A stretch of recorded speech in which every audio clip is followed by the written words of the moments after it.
kwento natin ngayon ay tungkol sa isang estudyante na na-inlove sa kapwa niya estudyante. Marian ay nagpasya na pumunta sa lolo niya at lola at doon mag-aaral. Panahong yun si Marian ay wala pa talagang kamuwang-muwang at hindi pa niya alam ang pag-ibig. Pero sa kabila ng lahat sa pag-transfer niya sa school na pinasukan niya, hindi niya mapansin sa sarili niya na bigla na lang siyang napaibig sa kanyang kaklase. Tawagin na lang sa pangalan na Hector.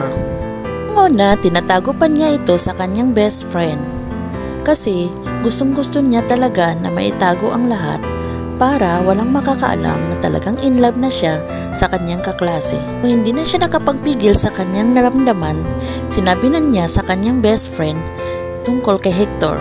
Araw niyang inaabangan si Hector papasok sa school. Minsan kasi si Hector ay huli pagpasok sa school. Nakaabang siya sa bintana ng school nila bago mag-start ang klase. Alam ni Hector na talagang in love na si Marian sa kanya. Lumalapit si Hector sa kanya, talagang si Marian ay nanginginig at ang buong katawan niya ay nginig na nginig at hindi niya alam kung anong gagawin niya. Kasi ayaw naman talaga ni Marian na mahalata ni Hector na in love na talaga siya. Mga panahon na yon si Marian ay minsan umiiyak siya pag hindi niya makita si Hector. Talagang in love talaga siya sa lalaking yun. Tuwing ang panahon na G is from nila, hindi akalain ni Marian na si Hector ay manligaw pala sa kanya. Ang abot langit ang tuwa ni Marian na hindi niya akalain na si Hector ay manliligaw pala sa kanya.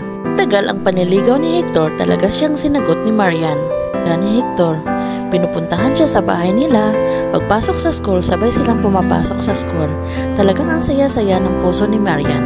Mating ang time ng graduation nila, talagang ang lungkot-lungkot ni Marian nung mga time na yun. Kasi niya na magkahiwalay na sila ni Hector at magkaiba na ang landas. Hector ay papunta na sa ibang lugar at si Marian naman ay pauwi na sa ibang lugar din, sa lugar ng kanyang mga magulang. Tangi na lang ang kanilang pagsusulatan ang pag-asa na magkaroon sila ng communication.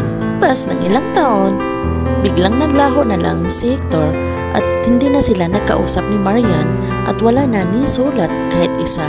Si Marian nakakita na rin ng pag-ibig at nagkaroon na siya ng asawa at mga anak, pero si Hector hindi pa rin niya makalimutan. Hindi siya mapakali kung hindi niya mahanap si Hector kung nasaan. Isang araw, napag-isipan ni Marian na hanapin si Hector sa social media. Gusto lang naman niya na makita at makumusta ang nobyo. Sobrang tagal niya nahanap si Hector, pero hindi pa rin nawala ng pag-asa si Marian. Nung nahanap na ni Marian si Hector, laking tuwang-tuwa talaga ni Marian na nahanap na niya ang kanyang nobyo at agad niyang kinumusta. May asawa na rin si Hector at may mga anak na. Pero si Marian ay nanatili pa rin in love kay Hector. Pero mahirap na ipilit ang hindi na pwede. Kaya sabi ni Marian, habang buhay kitang mamahalin, kahit hindi na tayo pwede. Kutangin na lang nilang communication ay ang pasilip-silip sa kanilang social media. Dipit pa rin si Hector sa katingin-tingin sa mga story ni Marian sa kanyang social media. Si Marian naman ay pasilip-silip na rin sa kanyang social media. Kaya na si Marian na makikita si Hector. At least, hindi pa rin nawawala si Hector sa paningin niya. Habang buhay kitang mamahalin, Hector.